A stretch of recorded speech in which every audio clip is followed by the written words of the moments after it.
4 hours into driving to my mother-in-law's birthday, my husband called, "Turn around. My mom doesn't want you there." This was right after I'd bought her a mansion. I replied, "Understood." An hour later, I showed up with an unpleasant surprise. "Where are you watching from today? Drop your location in the comments below and hit that like and subscribe button." The call came exactly 4 hours into what should have been the most triumphant drive of my life. I was behind the wheel of my Honda Accord, the back seat loaded with Eleanor's birthday gifts, including the deed to a $380,000 mansion I'd just purchased for her 78th birthday. My phone buzzed, and Tom's name flashed on the screen. "Maggie, you need to turn around," he said without preamble. No hello, no explanation. Just that flat, emotionless tone I'd learned to dread over our 25 years of marriage. "What do you mean, turn around? I'm almost to Millbrook." I glanced at the GPS. 15 more minutes to Eleanor's current assisted living facility, where we were supposed to surprise her with the news that she'd never have to worry about housing again. "Mom called an emergency family meeting. She doesn't want you there." The words hit like ice water. "She doesn't want me there. Tom, I just bought her a house, with my inheritance money from my grandmother's estate." "I know, and we appreciate that. But she's made her decision. James agrees with her. It's better if this stays between blood family." Blood family. After a quarter-century of marriage, thousands of family dinners, and countless holiday celebrations where I'd smiled and nodded while Eleanor made passive-aggressive comments about my cooking, my housekeeping, my inability to give her precious son children, I was still not blood family. "So what am I supposed to do with the house, Tom?" "We'll figure it out later. Just come home." I sat there on the shoulder of Route 9, hazard lights blinking, watching other families drive past on their way to Sunday celebrations. Normal families who actually wanted each other's company. "Understood," I said finally. I hung up without saying goodbye, made a U-turn, and drove exactly 7 miles to the Millbrook town center. But instead of going home like Tom expected, I parked outside Henderson Real Estate and walked inside with the deed still warm in my purse. "Mrs. Davidson!" Barbara Henderson looked up from her desk with surprised delight. "Congratulations on your purchase. How did Eleanor like her surprise?" "Change of plans, Barbara. I need to put the property back on the market immediately." Barbara's smile faltered. "Oh, did something happen with the inspection?" "You could say that." "And Barbara, I want to list it for $420,000. Cash offers only. But that's $40,000 more than you paid this morning." I smiled, feeling something sharp and satisfying unfold in my chest. "I know. The market's hot, isn't it?" An hour later, I was back in my car with a new listing agreement and Barbara's promise to call every cash buyer on her list. My phone had been buzzing constantly. 7 missed calls from Tom, 3 from Eleanor, 2 from James. I ignored them all. Instead, I drove to the one place I knew they'd never think to look for me. The parking lot of Davidson Construction, Tom's family business. The same business that had been struggling financially for the past 5 years, according to Tom. The same business that apparently couldn't afford to give Eleanor the comfortable retirement she deserved. Sitting there in the shadow of the building that bore my married name, I opened my laptop and began researching something I should have looked into years ago. The Davidson family finances.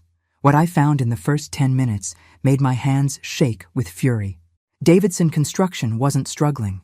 According to public records, they'd had their best year ever in 2023, with profits exceeding $2 million. Tom and James each drew salaries of $180,000 annually, plus bonuses. They weren't poor. They were just greedy. My phone rang again, Tom's name on the screen. This time, I answered. "Maggie, where the heck are you? Mom's worried sick." "Is she? How thoughtful of her to worry about someone who's not blood family." "Don't be dramatic. You know she didn't mean it like that." I laughed, a sound that surprised even me with its bitter edge. "Actually, Tom, I think she meant it exactly like that. Just like she meant it when she told me my casserole tasted interesting at Thanksgiving.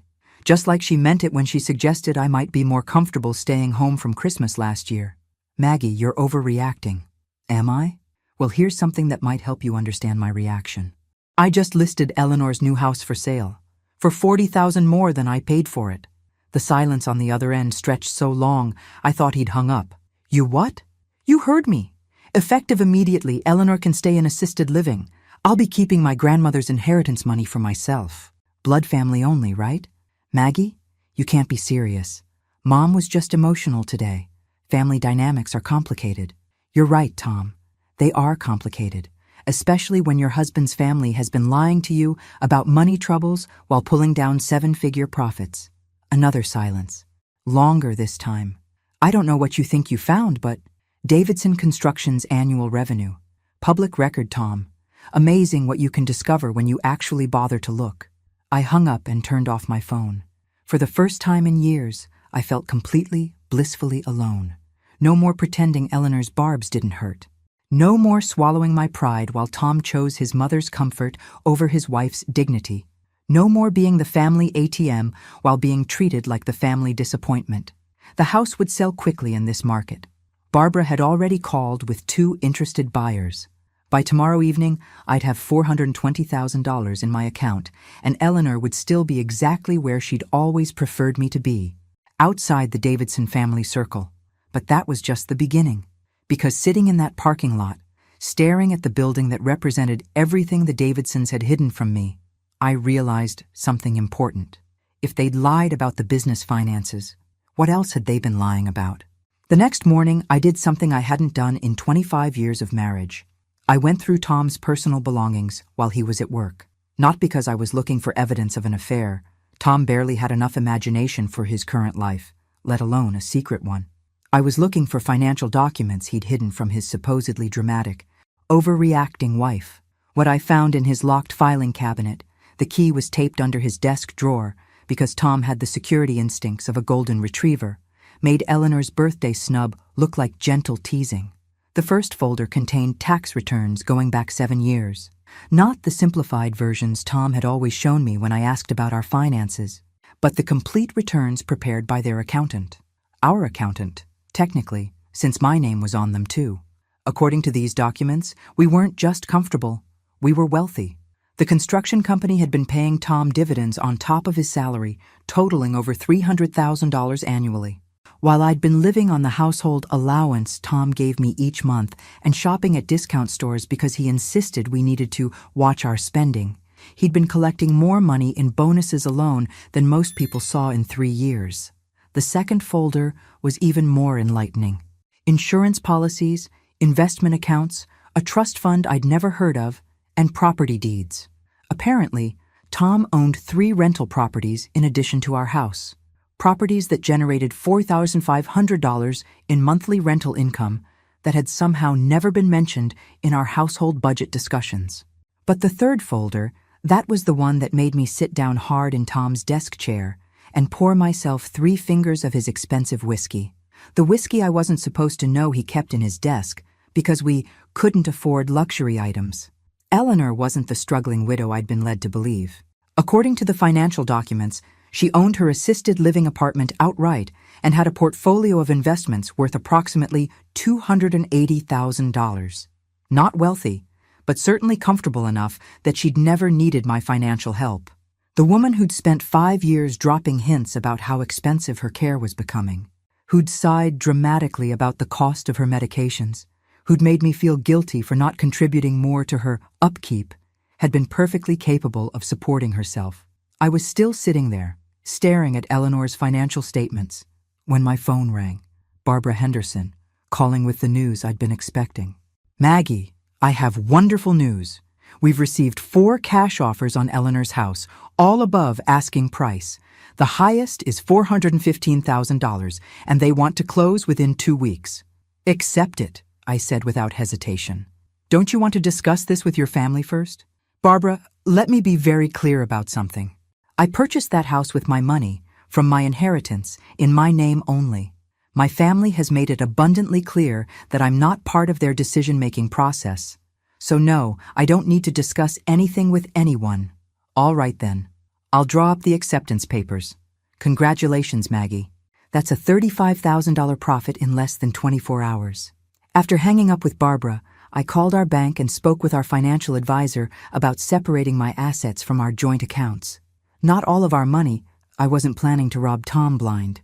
Just enough to ensure my financial independence while I figured out what to do next. Then I discovered something that chilled me to the bone.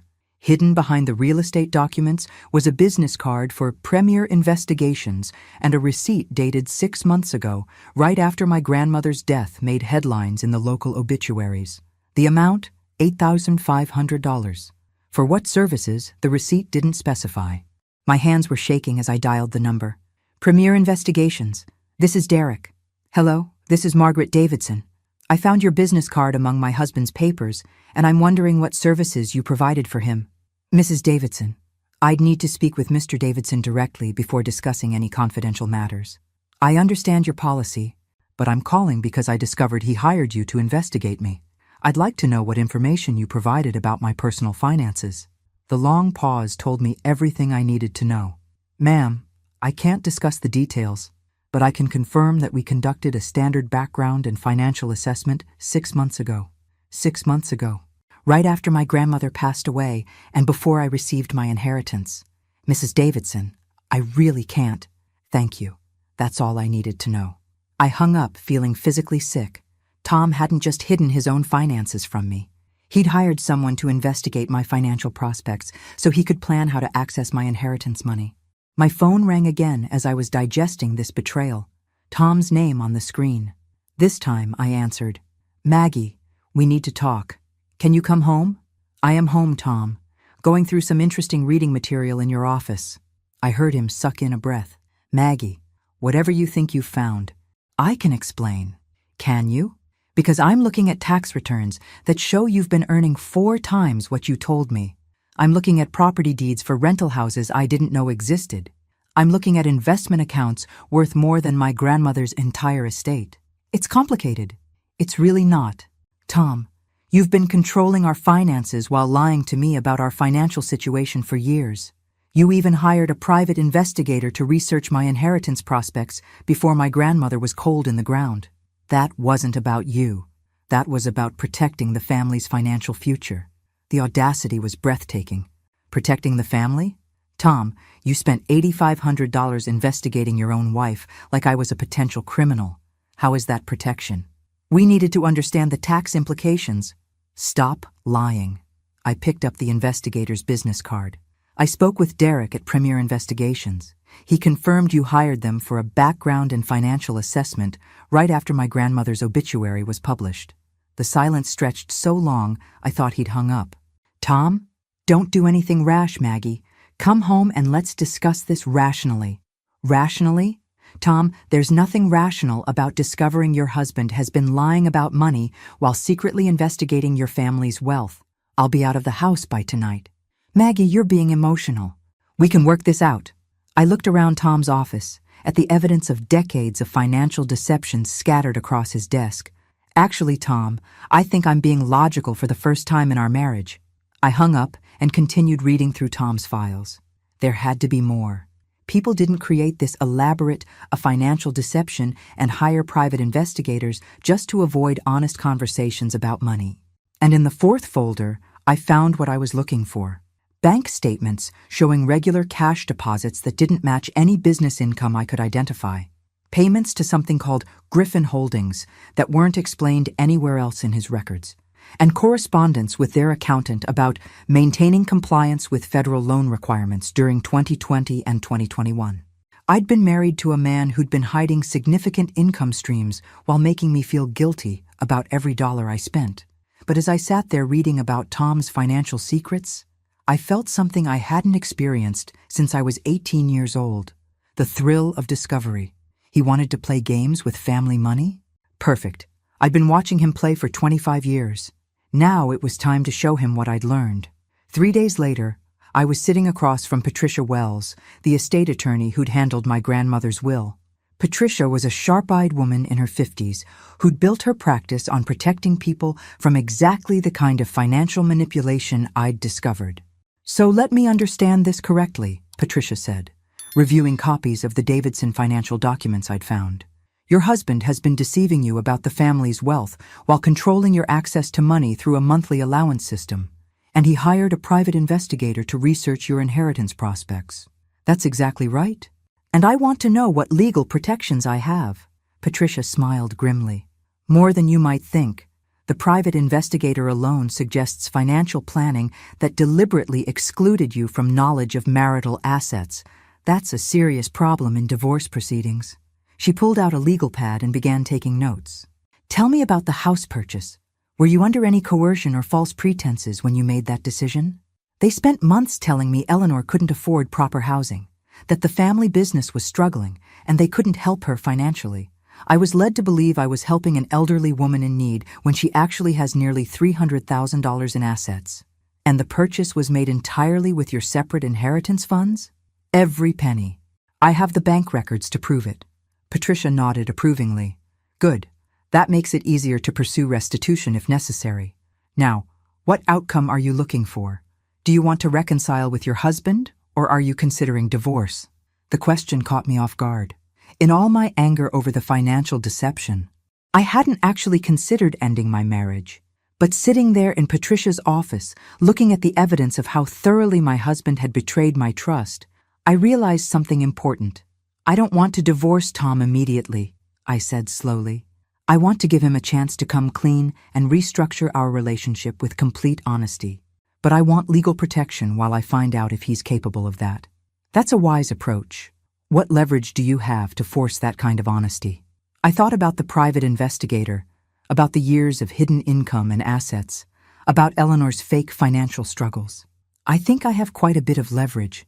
Actually, Patricia spent the next hour explaining my legal options. Since Tom had hidden marital assets and controlled my access to family finances, I could claim a larger portion of our joint property in any divorce settlement. Since Eleanor had accepted money under false pretenses, I could potentially sue for restitution. Since they'd investigated my finances without my knowledge, I had grounds for invasion of privacy claims. But the most interesting option was one I hadn't considered. There's another approach, Patricia said, leaning forward. Instead of treating this as a victim situation, you could treat it as a business negotiation. You have information they don't want public. You have financial resources they want access to. You could use that position to restructure your family relationships on terms that benefit you. What kind of restructuring? Well, for example, what if you offered to keep their financial deception private in exchange for specific concessions? Full financial transparency going forward.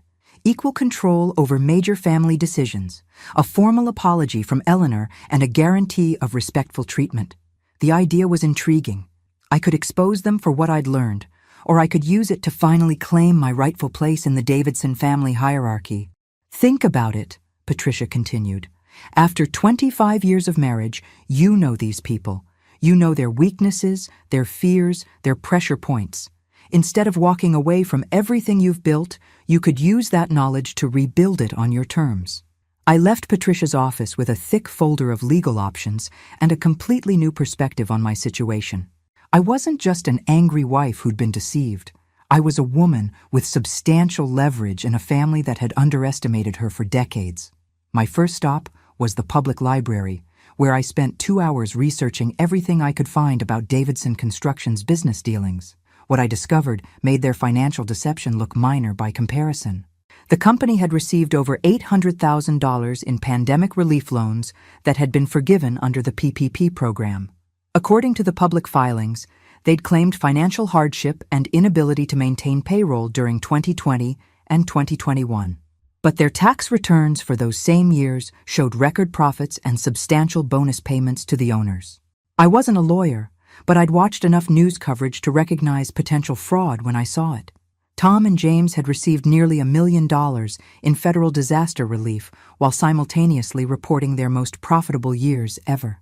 My phone had been buzzing constantly while I researched, but I'd ignored every call.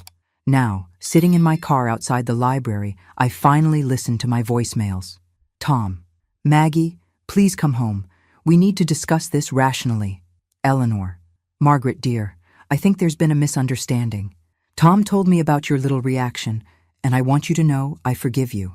James. Maggie, Tom's really upset. Whatever's going on between you two, don't drag the family business into it. And finally, Tom again. Maggie, I don't know what you think you've found, but if you're planning to do something foolish with that information, remember that you're part of this family too. What affects us affects you. Was that a threat? After 25 years of marriage, was my husband actually threatening me? Perfect. Because if there's one thing I'd learned from my grandmother, it was that threats only work on people who have something left to lose. I drove to the Millbrook Inn and checked into a room for the week. Then I called Tom. Maggie, thank goodness, where are you? I'm staying at a hotel while I decide what to do with the information I've discovered. Information? Maggie, whatever you think you found. Tom, I've found tax returns, property deeds, bank statements, and evidence that you hired someone to investigate my family's finances. I've also discovered that Davidson Construction received over $800,000 in federal loans while reporting record profits. Would you like to explain any of this? The silence on the other end was deafening. I'll take that as a no, I continued. Here's what's going to happen. Tomorrow evening, I want you, James and Eleanor, to meet me at our house for a family discussion. We're going to talk about honesty, respect, and the future of our relationships. Maggie, you're scaring me. Good. Fear is a healthy response when you've been lying to someone for years and they finally figure it out. What do you want from us? I looked out the hotel window at the town where I'd spent 25 years being treated like a second-class citizen in my own family. Tom, I want what I've always wanted, to be treated like family instead of like hired help who occasionally gets invited to dinner. You are family. No, Tom. Family members get honest information about finances that affect them. Family members don't get investigated by private detectives. Family members don't get excluded from important conversations because they're not blood family. I could hear him breathing heavily on the other end. 7 o'clock tomorrow night. Be there and bring your honesty. All of it. As I hung up, I realized I wasn't angry anymore. I was something much more dangerous. I was strategic. Tom's truck was in the driveway the next evening, along with James's silver BMW and Eleanor's ancient Buick. A family meeting, just like Eleanor had wanted. How convenient that they'd all gathered in one place. I walked into my own house to find them sitting around our kitchen table like a tribunal. Eleanor at the head of the table in the chair I usually occupied, Tom and James flanking her like bodyguards. They'd even helped themselves to my good coffee and the expensive cookies I'd been saving for a special occasion. There she is, Eleanor announced as I entered. Our birthday girl who thinks she can throw tantrums and demand attention. I set my purse down carefully on the counter and placed Patricia's folder next to the coffee pot. 3 sets of eyes tracked my movements with the wariness of people who knew they'd been caught. Good evening, family, I said pleasantly. How nice of you all to make yourselves at home. Maggie, Tom started, but I held up my hand. Actually, I think Eleanor should speak first, since this is about her birthday celebration and all. Eleanor straightened in my chair, clearly prepared for this moment. Margaret, I want you to understand that Sunday's decision wasn't personal. It's simply that certain family business discussions are inappropriate for non-family members to hear. Non-family members, I repeated. That's interesting terminology for a daughter-in-law of 25 years. You know what I mean. Actually, I'm not sure I do. Could you clarify what makes someone family versus non-family in the Davidson hierarchy? James shifted uncomfortably. Maggie, let's not make this harder than it needs to be. Oh, but I think we should definitely make this as hard as it needs to be, James. Because I've learned some fascinating things this week about what makes families tick. I opened Patricia's folder and removed the private investigator's business card, placing it on the table where all 3 of them could see it clearly. The silence that followed was spectacular. Where did you get that? Tom's voice was barely a whisper. From your filing cabinet. Along with the tax returns showing your real income, the property deeds for the rental houses you forgot to mention, and Eleanor's financial statements proving she could have bought her own mansion. Eleanor's face had gone pale, but she rallied quickly. You have no right to go through private family documents. Family documents? I laughed. Eleanor, according to you, I'm not family. And according to this investigator's receipt, you've been treating me like a subject under surveillance for the past 6 months. I pulled out copies of the documents I'd found. Now, since we're all here, why don't we have that family discussion you didn't want me to hear on Sunday? I'm particularly interested in the part about investigating my inheritance and the timeline for accessing it.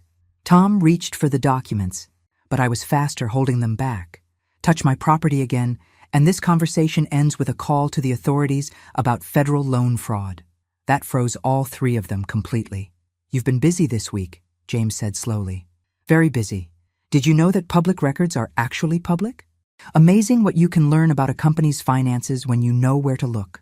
I sat down at the table, in the only remaining chair, and smiled at my captive audience. Here's what's going to happen, I began. We're going to have complete honesty for the first time in this family's history. And then we're going to negotiate new terms for my continued participation in the Davidson family experience. You can't blackmail your own family, Eleanor sputtered. Can't I? Because from where I'm sitting, it looks like family has been manipulating me for years. Emotional manipulation, financial manipulation, but manipulation nonetheless.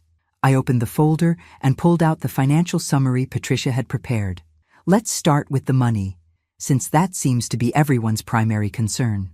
Tom, according to your tax returns, your annual income is approximately $380,000. James, yours is $360,000. The family business is worth approximately $4.2 million and generates nearly $2 million in annual profit. I turned to Eleanor. And you, Eleanor, have a net worth of approximately $280,000, plus your apartment and investments. How did you, she began. How did I find out? Easy. I looked in the filing cabinet where my own husband has been hiding our family's true financial situation for years. Tom found his voice. Maggie, we never meant to deceive you. The finances are complicated. Complicated? I interrupted. Tom, you told me we couldn't afford a vacation while you were collecting $30,000 in quarterly bonuses. You gave me a monthly allowance like a child while you owned 3 rental properties. You let me believe your mother needed financial help while she's worth more than most people's savings accounts. The rental income goes back into the business, James said defensively. Does it? Because according to the bank records, it goes into Tom's personal account, just like the dividends that supposedly don't exist. Eleanor had been silent during this exchange, but now she spoke with the imperious tone she'd perfected over 7 decades. Fine, you've discovered that we're not poor. Congratulations. What exactly do you want? Money?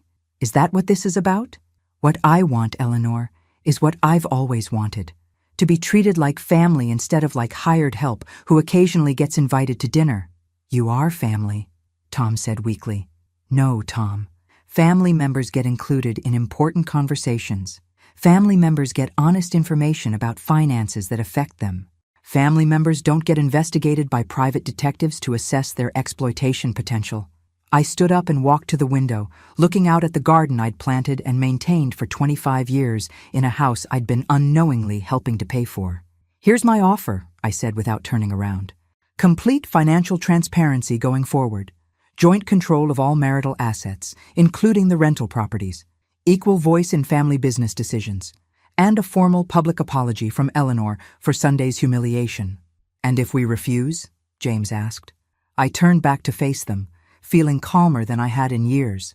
If you refuse, then I contact the authorities about PPP loan fraud, the IRS about unreported rental income, and the local newspaper about how a prominent family investigated and manipulated a woman's inheritance through elaborate emotional fraud. The 3 of them exchanged glances, and I could see them calculating odds, weighing options, trying to find an angle I hadn't considered. You wouldn't actually destroy your own family, Eleanor said finally. Try me. Because here's what the Davidson family had never understood about me. I'd spent 25 years learning to survive their casual cruelty.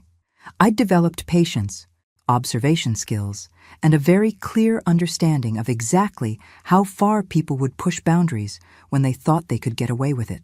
They'd taught me well. Now it was time for their final exam. The silence stretched for nearly 2 full minutes before Eleanor spoke. You've changed. Margaret, have I? Or have I just stopped pretending that being quietly grateful for scraps was somehow virtuous? Tom cleared his throat. Maggie, assuming we agreed to your terms, how would this work practically? Practically, Tom. It works like a marriage between equals instead of whatever performance we've been staging for the past quarter century. I sat back down and pulled out the detailed notes Patricia had helped me prepare. Joint ownership of all assets means I get added to the deeds of the rental properties. Today, it means I get access to all business financial statements and a voice in major decisions. It means no more secret accounts or hidden income. That's not unreasonable. James admitted grudgingly. Eleanor's apology needs to be public because her disrespect was public. I don't care if it's a letter to the newspaper, a statement at the next family gathering, or a post on social media. But it needs to acknowledge that she deliberately humiliated me and that her behavior was wrong.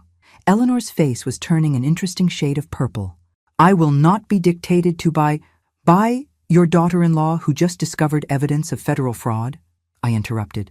Eleanor, let me be very clear about your position here. I have evidence that you knew about the investigation into my finances.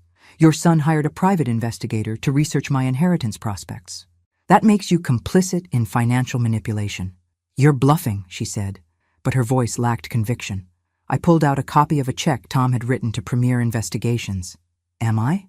Tom stared at the check. How did you find that? I found it because you left it in your filing cabinet. Apparently, you thought I was too stupid to ever look for information about my own family's finances. The family dynamics were fracturing in real time, exactly as I'd hoped. 25 years of watching them operate had taught me their individual pressure points. Eleanor's was her need to maintain the appearance of moral authority. James's was his fear of being excluded from business decisions. Tom's was his desperate need to avoid conflict. So, we're all in agreement that there was a deliberate, coordinated effort to research and manipulate my inheritance? I asked pleasantly. I want to make sure I understand the scope of the deception before I decide whether to involve law enforcement. It wasn't deception, Tom said desperately. We were just trying to plan for the family's future. Whose family, Tom? Because on Sunday, Eleanor made it very clear that I'm not part of the family you were planning for. Eleanor finally seemed to grasp the magnitude of her mistake. Margaret, I was upset about the surprise party planning. I didn't mean to exclude you from family decisions permanently. Didn't you? Because according to what I've discovered, the plan seems to have been to secure my inheritance money and then continue treating me exactly like you always have, as someone whose opinions don't matter. I stood up and walked to the coffee pot, refilling my cup with deliberate calm. The irony, of course, is that I never wanted your money. I wanted your respect. I wanted to be included, to be valued, to be treated like my opinions mattered. They do matter, Tom said weakly. Do they? When was the last time you asked my opinion about a major decision, Tom? When was the last time you included me in a family discussion before making plans that affected my life? He opened his mouth, then closed it, clearly unable to think of a single example. That's what I thought. I returned to my seat and looked at each of them in turn. Here's the reality. You can agree to my terms, and we can restructure this family dynamic as a partnership of equals. Or you can refuse, and I can pursue legal action while building a very comfortable, independent life for myself. You're not seriously considering divorce, Eleanor said. Eleanor, 2 weeks ago, I would have been horrified at the thought of divorce. Sunday morning, I would have done anything to make this family work. But sitting here now, looking at evidence of how thoroughly you've all betrayed my trust, I'm finding independence looks remarkably appealing. I pulled out my phone and showed them a text from Barbara Henderson. House closed successfully. Profit deposited, $35,000. Congratulations. By the way, Eleanor's house sold. I made a nice profit on a house purchased for a woman who didn't need it, with money obtained through deliberate emotional manipulation. Not a bad start to my independent financial portfolio. Tom reached across the table and touched my hand. Maggie, I love you. We can fix this. Can we, Tom? Because love without respect isn't actually love. It's just habit with convenient tax benefits. I didn't pull my hand away, but I didn't return the pressure either. If you want to fix this, you can start by proving that you're capable of treating me like an equal partner instead of a financial resource to be managed. James had been quiet during this exchange, but now he spoke up. What guarantee do we have that you won't use this information against us later, even if we agree to your terms? I smiled at him, recognizing the business mind that had helped build Davidson Construction into a multi-million-dollar operation. The same guarantee I've had for the past 25 years that you wouldn't lie to me, investigate me, or manipulate me like a potential criminal. None whatsoever. The difference is, now we all know where we stand. I closed Patricia's folder and stood up. I'm going back to my hotel room to pack. You have until noon tomorrow to decide whether you want a wife and daughter-in-law who's an equal partner, or whether you'd prefer to explain to the community why the Davidson family is facing various legal complications. As I reached the kitchen doorway, I turned back one final time. Oh, and Eleanor, the next time you want to test someone's generosity, maybe start with your own. I woke up the next morning to 17 missed calls from Tom and a voicemail that was either panic or genuine remorse.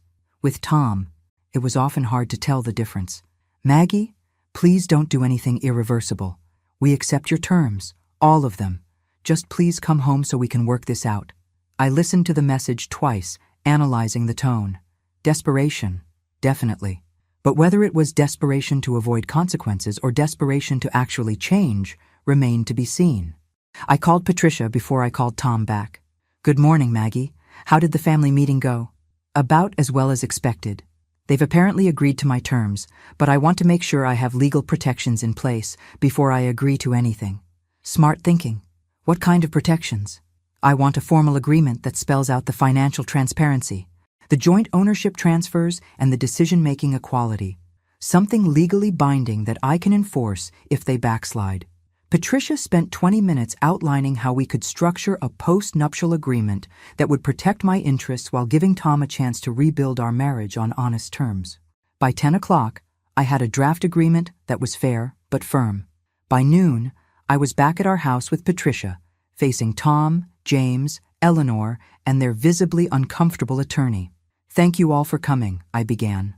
I've had a legal agreement prepared that outlines exactly how our new family dynamic will work.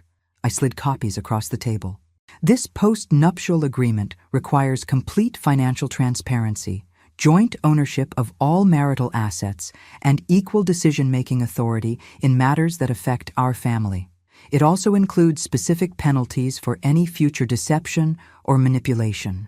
Tom was reading carefully, his face growing paler by the minute. Maggie, this is comprehensive. It needs to be comprehensive, Tom. Trust, once broken, requires extensive verification to rebuild. Eleanor finally found her voice. Margaret, this agreement essentially makes you an equal partner in the family business. That's exactly right, Eleanor. I'm offering to be the wife and daughter-in-law you should have wanted all along, someone who's fully invested in the family's success and treated accordingly. James looked up from reading. What about the federal loan issue? How do we handle that going forward? I exchanged glances with Patricia. That depends on whether there actually was fraud or just poor documentation. If the loans were legitimate and properly used, there's no problem. If they weren't, well, that's a conversation we need to have, honestly. Tom cleared his throat. Maggie, the loans were complicated, but they were legal. The money was used for business purposes, even if the paperwork wasn't perfectly clear about specifics. Then you'll have no problem providing complete documentation to support that claim. The room fell silent as everyone absorbed the implications. Are you asking us to trust you with information that could potentially be used against us? James asked directly. I'm asking you to trust me with the same honesty you expect from me, I replied. For 25 years, I've trusted this family with my financial security, my emotional well-being, and my future.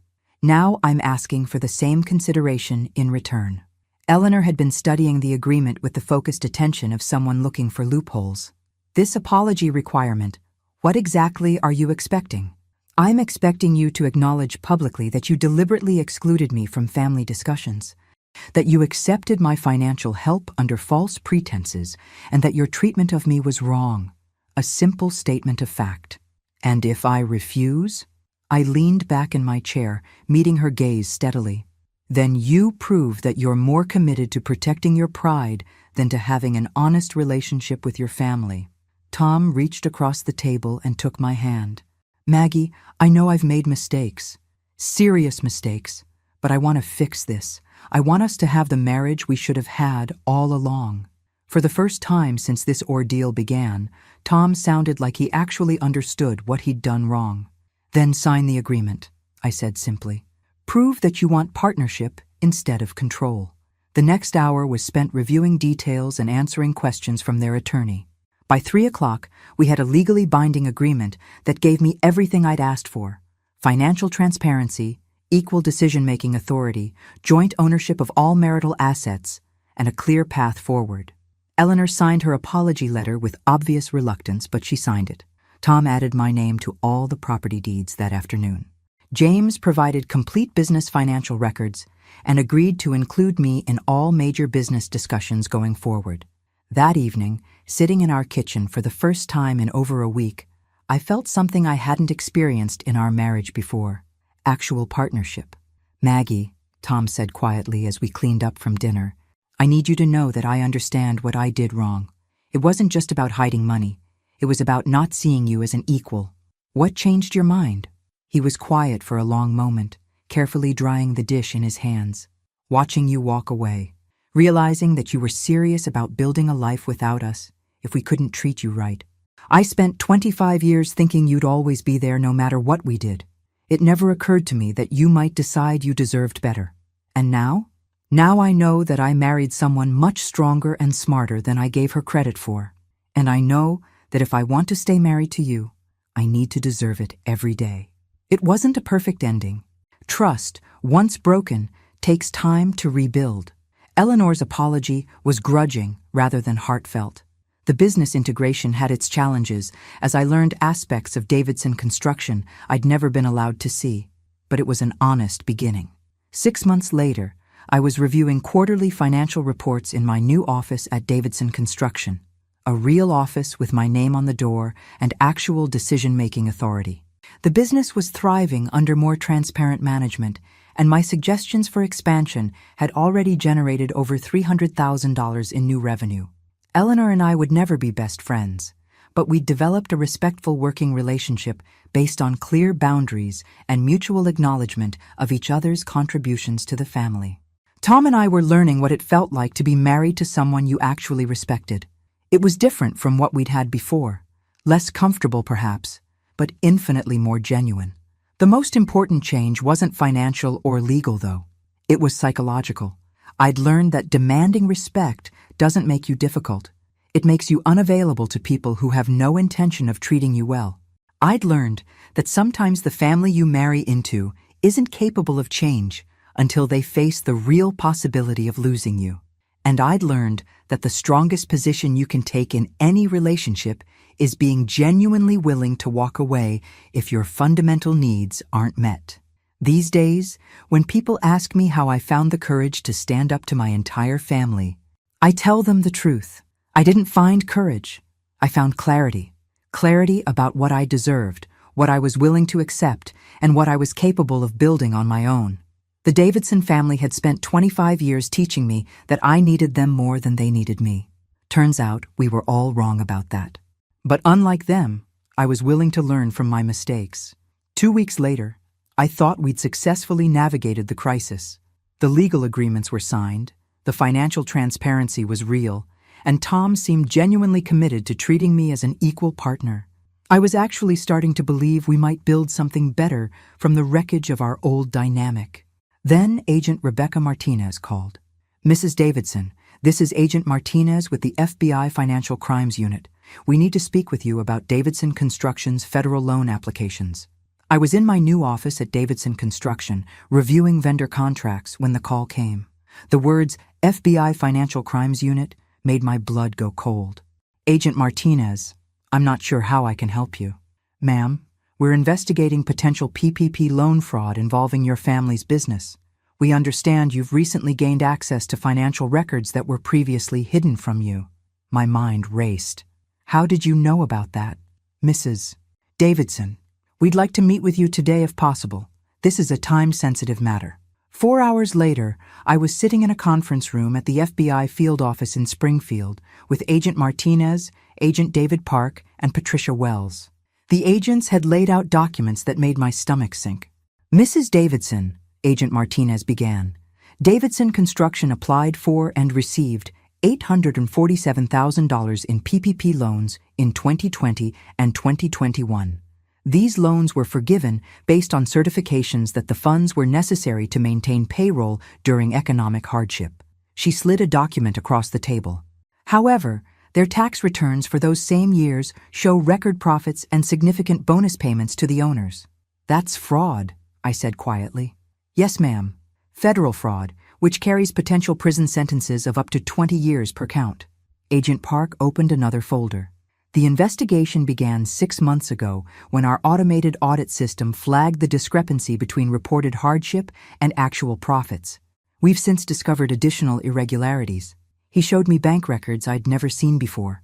The loan funds were used for personal expenditures rather than business payroll, vehicle purchases, real estate investments, significant cash withdrawals.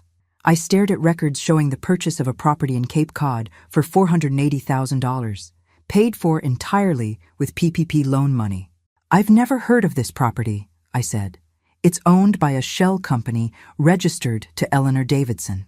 According to our investigation, it's been operating as a vacation rental property, generating unreported income. The scope of the deception was staggering.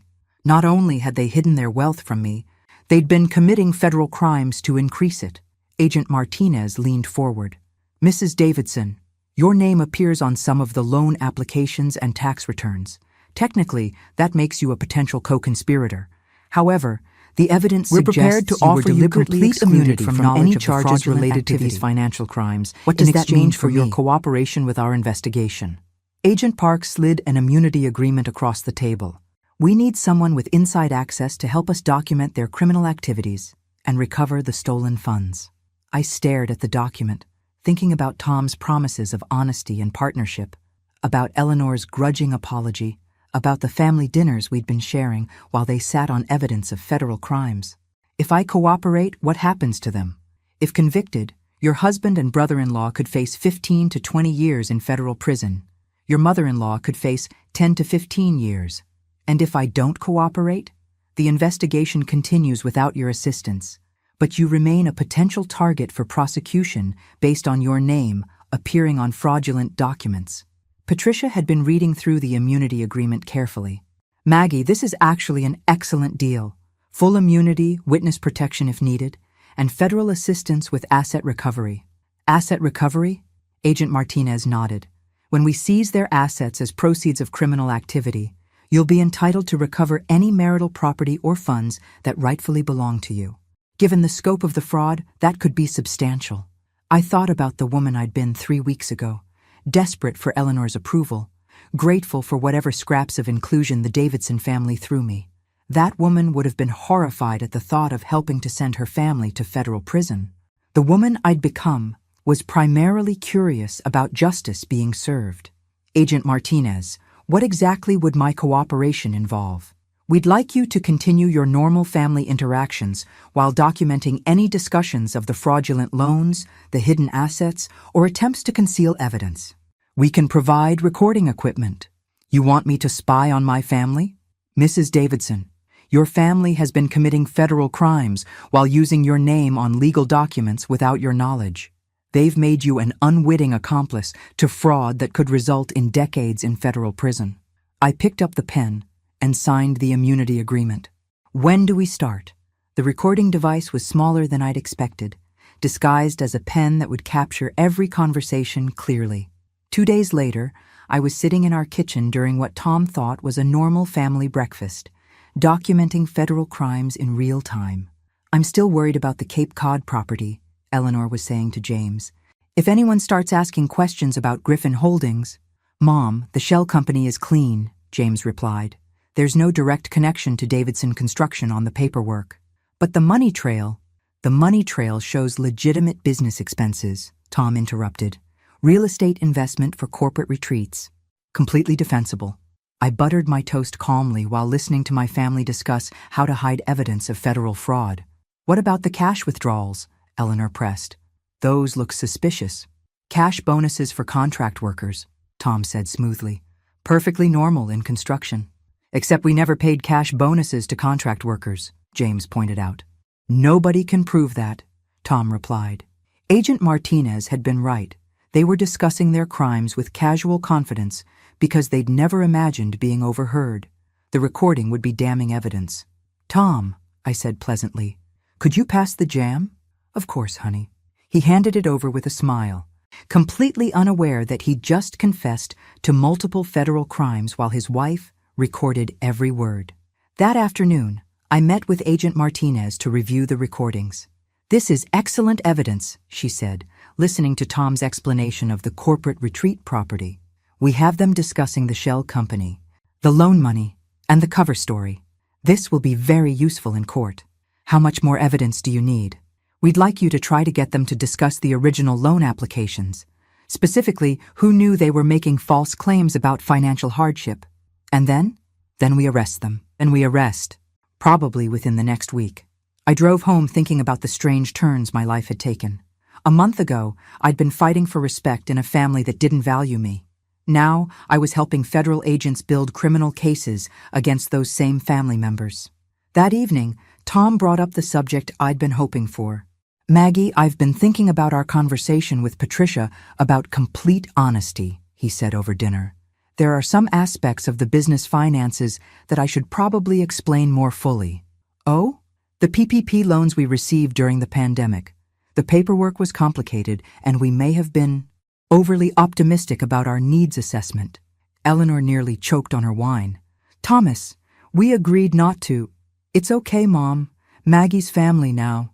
She should understand how we protected the business during uncertain times." James was staring at Tom like he'd lost his mind, but Tom continued obliviously.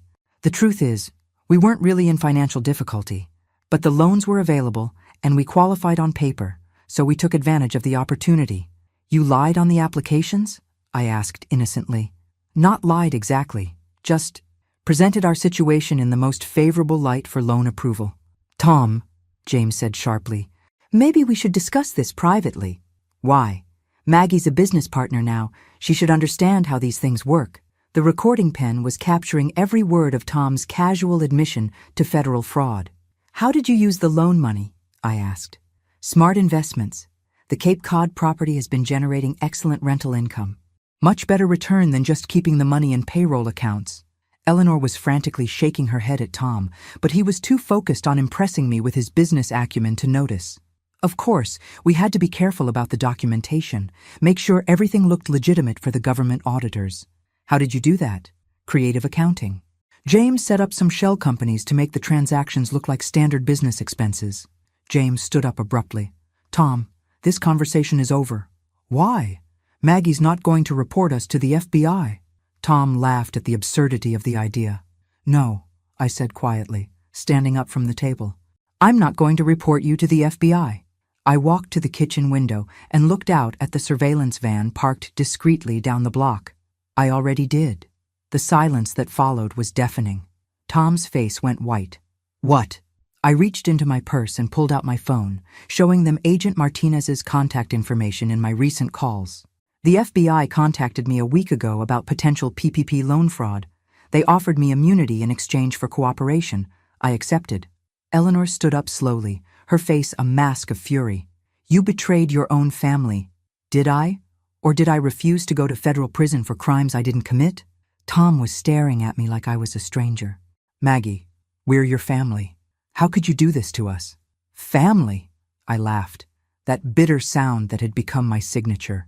"Tom, 2 weeks ago you were still hiding financial crimes from me while pretending to embrace honesty and partnership.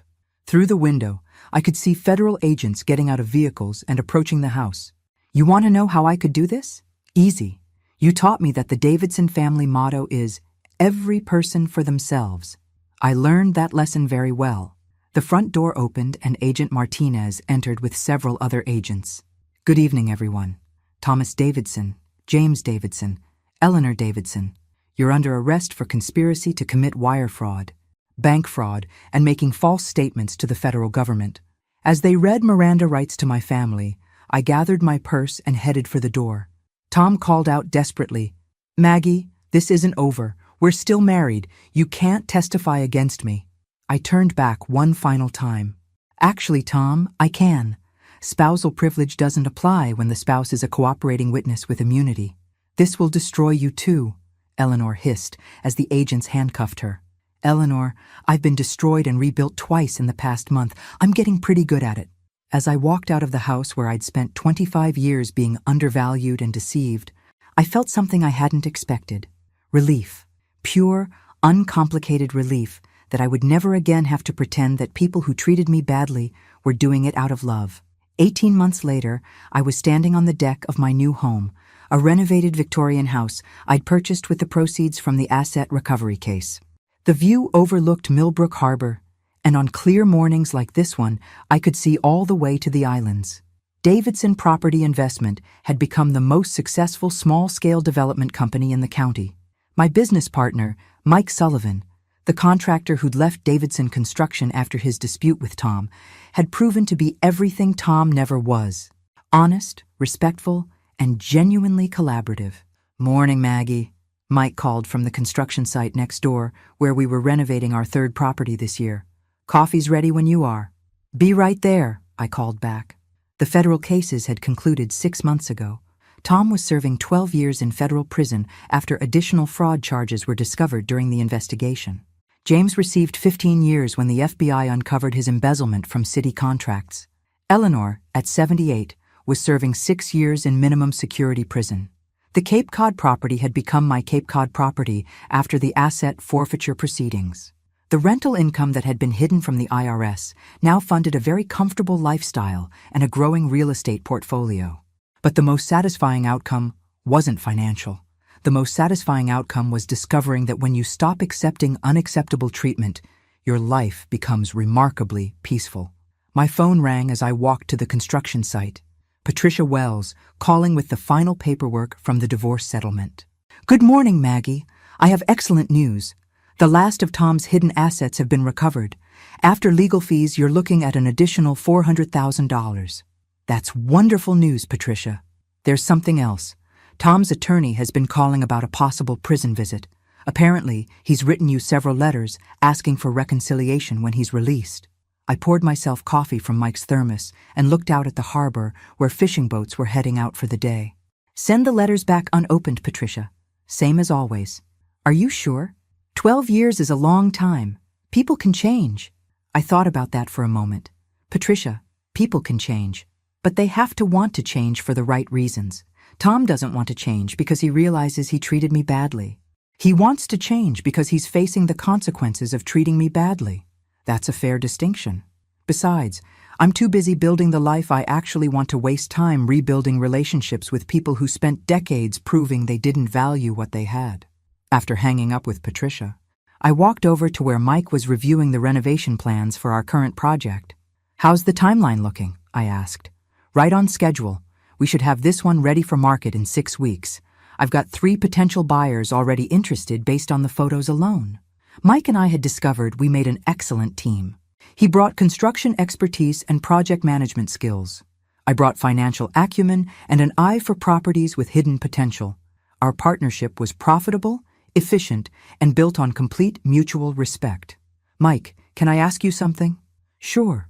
Do you ever wonder how different your life might have been if you'd stayed at Davidson Construction?" He considered the question while reviewing our cost projections. "Honestly, I think I'd probably be in federal prison right now, either as a co-conspirator or because I would have eventually blown the whistle and Tom would have tried to frame me for something." "Any regrets about leaving?" "Only that I waited so long to realize I deserved better than working for people who didn't respect my contributions." I smiled at that. Mike had learned the same lesson I had, just in a different context. That afternoon, I drove past the old Davidson Construction building. It had been seized by the federal government and was now for sale at a significant discount. I'd considered buying it, but ultimately decided I had no interest in owning symbols of my old life. Instead, I drove to Sunset Manor, Eleanor's former assisted living facility, where I was meeting with the director about a potential business opportunity.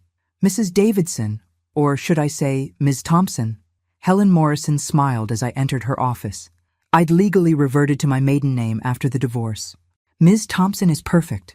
I've reviewed your proposal for the senior living renovation project. It's quite ambitious. It's quite needed. This community deserves better senior housing options than what's currently available." Helen spread the architectural plans across her desk. A 100-unit assisted living complex with modern amenities, therapy facilities, and dedicated memory care units. The budget projections look realistic. Mike Sullivan and I have successfully completed 5 similar projects in other counties. We understand the unique requirements of senior housing construction. "And your financing." I smiled. thinking about the irony of funding senior living improvements with money recovered from people who'd spent years complaining about the cost of supporting elderly family members. Fully secured through private investment and federal development grants. We can break ground as soon as permits are approved. Helen signed the preliminary agreement that afternoon. By evening, I had my 6th major development project under contract and a clear plan for expanding into the senior living market. That night, I sat on my deck with a glass of wine, watching the sunset over the harbor and thinking about the journey that had brought me here. A year and a half ago, I'd been fighting for scraps of respect from people who saw me as a convenient resource to be managed and controlled. Today, I was a successful business owner, a respected community member, and someone who'd learned that demanding better treatment doesn't make you difficult. It makes you unavailable to people who have no intention of treating you well. The best part wasn't the money or the business success, though both were satisfying. The best part was waking up every morning in a life I'd chosen, surrounded by people who valued my contributions, building something meaningful with partners who saw me as an equal. Tom had been wrong about many things, but he'd been especially wrong about his assumption that I needed the Davidson family more than they needed me. Turns out I didn't need them at all. I just needed to believe I deserved better than what I was accepting. The knock on my door came on a rainy Tuesday evening in October, exactly 2 years after the FBI arrests. I was reviewing proposals for the senior living center when I heard the familiar pattern. 3 quick knocks, pause, 2 more knocks. Eleanor's signature from years of family dinners. But Eleanor was in federal prison. I opened the door to find James Davidson standing on my porch, looking like he'd aged a decade in the past 2 years. He was thinner, grayer, and carrying himself with the defeated posture of a man who'd lost everything. "Hello, Maggie. It's Ms. Thompson now, and you're not supposed to be here, James. Your parole agreement specifically prohibits contact with me." "I know, but I had to talk to you before I left town permanently." Despite my better judgment, I let him in. James had always been the least malicious of the Davidson family members, and curiosity got the better of me. 5 minutes, I said, not offering him coffee or a seat. James remained standing in my entryway, looking around at the renovated house with what might have been genuine admiration. "You've done well for yourself." "I've done honestly for myself. There's a difference." "Yes, there is." James met my eyes directly for the first time since he'd entered. "That's actually why I'm here. I wanted to apologize for what we put you through, and to tell you something you have a right to know." "I'm listening." "The FBI investigation didn't begin because of automated audits like they told you. It began because I contacted them 6 months before they contacted you." I stared at him, processing this revelation. "You were the original whistleblower?" "Yes. I'd been watching Tom and Mom manipulate you for years, watching the business finances get more and more creative, watching the PPP fraud happen in real time. When you bought that house for Mom, and she still excluded you from the family meeting, I realized they were never going to treat you fairly no matter what you did for them. So you called the FBI?" "I called the FBI, provided them with financial records, and agreed to make recordings of family conversations. I've been cooperating for over 8 months before they approached you. The implications were staggering. You were recording us during those kitchen table meetings? Every conversation for months, the business meetings, the family dinners, the discussions about hiding money, all of it." I walked to my living room window, looking out at the rain and trying to understand why James was telling me this now. "Why?" I asked finally. "Why did you turn on your own family?" James sat down heavily on my couch without invitation. "Because they weren't acting like family. Family doesn't systematically exploit and manipulate each other. Family doesn't commit federal crimes while making their relatives unwitting accomplices. But you participated in the crimes too." "I did. And I've served my time, and I'll live with the consequences for the rest of my life. But I wasn't willing to watch them destroy you in the process." I turned back to face him. "James, you still went to prison. If you were cooperating, why didn't you get immunity like I did?" "Because I was guilty. I helped create the shell companies. I processed the fraudulent loan applications. I set up the hidden accounts. Cooperation reduced my sentence, but it couldn't eliminate my culpability. And now? Now I'm moving to Oregon to work construction for a company that's willing to hire ex-felons. I wanted to see you before I left, To tell you that watching you refuse to accept our treatment of you was the catalyst for everything that followed. James stood up and headed for the door. You deserved so much better than what we gave you, Maggie. I'm sorry it took federal prison sentences to make that clear. James, wait. He turned back. Thank you for telling me the truth. Finally. He nodded and walked out into the rain. After he left, I sat in my living room trying to absorb this final revelation. James had been protecting me long before I'd learned to protect myself. His decision to contact the FBI had ultimately saved me from potential prosecution while ensuring that the people who'd exploited me faced consequences for their actions. The next morning, I called Agent Martinez. Ms. Thompson, good to hear from you. How are you settling into your new life? Very well, thank you. Agent Martinez, I had an interesting conversation yesterday with James Davidson. He told me he was your original source for the investigation. Yes, that's correct. Mr. Davidson contacted us 8 months before we approached you. His cooperation was instrumental in building our case. Why didn't you tell me that when we first met? We don't typically reveal our sources, even to other cooperating witnesses. Mr. Davidson specifically requested that his role be kept confidential until after his release from prison. He was trying to protect me, even while he was going to prison himself. Mr. Davidson made it clear from our first conversation that his primary concern was ensuring you weren't prosecuted for crimes you weren't aware of. His cooperation was motivated largely by his desire to protect you from his family's criminal activity. After hanging up with Agent Martinez, I realized that the Davidson family story wasn't quite as simple as I'd thought. James had seen the same problems I'd seen, but he'd acted to correct them before I'd even recognized the full scope of the deception. That afternoon, I did something I hadn't done in 2 years. I wrote a letter to someone in federal prison. Dear James, thank you for yesterday's conversation and for the truth about your role in the investigation.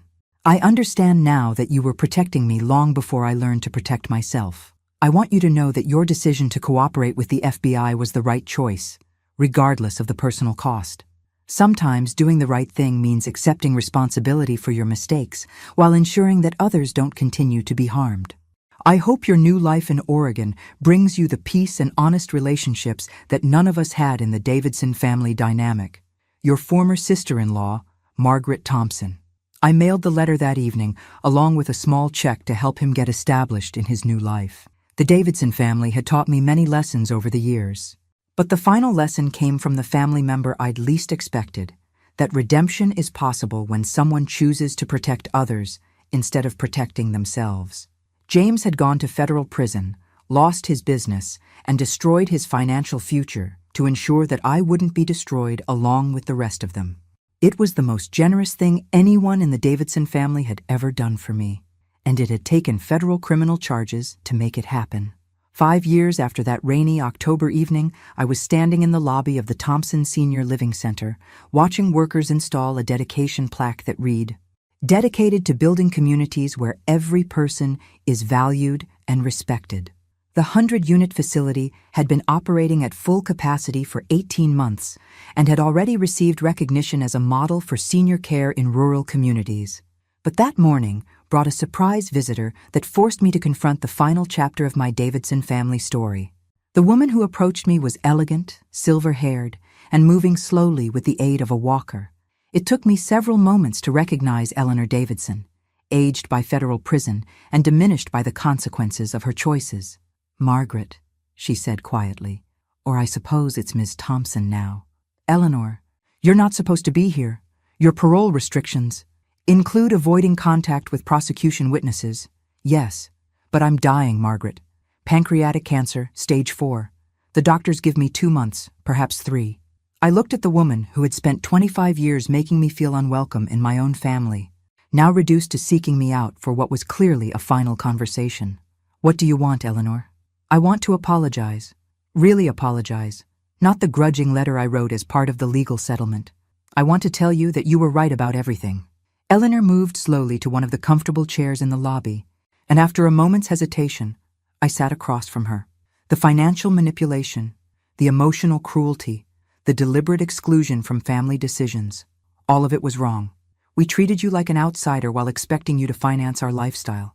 We investigated your inheritance prospects like you were a business opportunity instead of family. Why are you telling me this now?" Eleanor's voice was weaker than I remembered, but her words were clearer than they'd ever been. "Because I've had 4 years in federal prison to think about what we did to you, and because I watched the news coverage of this place and realized what you've built with your life since leaving us." She gestured around the elegant lobby where residents were reading, playing chess, and chatting with visiting family members. "This senior living center, your development company, your reputation in the community, you've become everything we never allowed you to be. You've built success based on treating people with dignity and respect, which is exactly what we failed to do with you." I studied Eleanor's face, looking for signs of manipulation or calculation, but finding only exhaustion and what appeared to be genuine regret. "Eleanor, I appreciate the apology, but it doesn't change anything. The damage was done long ago." "I know. I'm not asking for forgiveness or reconciliation. I'm asking you to understand that you were never the problem. The problem was a family that couldn't see value in someone who didn't fight for dominance." Eleanor reached into her purse and pulled out a manila envelope. "There's something else. Something you should know about Tom." "I don't want to hear about Tom. He's been writing letters to everyone he can think of, trying to find your address. He's convinced that when he gets out of prison, he can win you back. He thinks his incarceration has taught him to value you properly." "Has it?" Eleanor shook her head slowly. "Margaret, I've received dozens of letters from Tom over the past 5 years. Not once has he acknowledged that his treatment of you was wrong. He talks about missing you, about wanting to rebuild your marriage, about the financial stability you could have together. But he's never actually said that you deserved better treatment or that he was wrong to control and deceive you." She handed me the envelope. "These are copies of his recent letters to me. I thought you should see them before he's released next year." I opened the envelope and read through letters that were both heartbreaking and infuriating. Tom writing about how much he missed our partnership, how he'd learned to appreciate my contributions, how we could be successful together when he was released. Not one word acknowledging that I deserved honesty and respect all along. Not one recognition that the problem wasn't my failure to appreciate him, but his failure to value me. "He still doesn't understand," I said finally. "No, he doesn't. Tom learned that his actions had consequences, but he never learned why his actions were wrong. He thinks this whole experience was about punishment for financial crimes. He doesn't understand that it was about the consequences of treating someone who loved him like she was disposable." Eleanor stood up slowly, leaning heavily on her walker. "I wanted to warn you that he'll probably try to contact you when he's released. And I wanted you to know that not everyone in our family was blind to what we were doing to you. Why does this matter to you now, Eleanor?" She paused at the lobby entrance, looking back at me with something that might have been genuine sadness. "Because I realized that in 25 years of being your mother-in-law, I never once told you that you were a good wife to my son.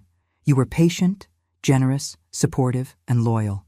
You deserved a family that valued those qualities instead of taking advantage of them. Eleanor, Margaret, you built something beautiful here. You're treating strangers with more dignity and care than we ever treated you. That tells me everything I need to know about your character and everything I need to acknowledge about ours." After Eleanor left, I sat in the lobby for a long time, watching the afternoon activity of residents and staff members who treated each other with the kind of basic respect I'd fought for and eventually found. That evening, I called Mike Sullivan, who'd become not just my business partner, but one of my closest friends. "Eleanor Davidson visited me today," I told him over dinner at our favorite restaurant. "Prison release?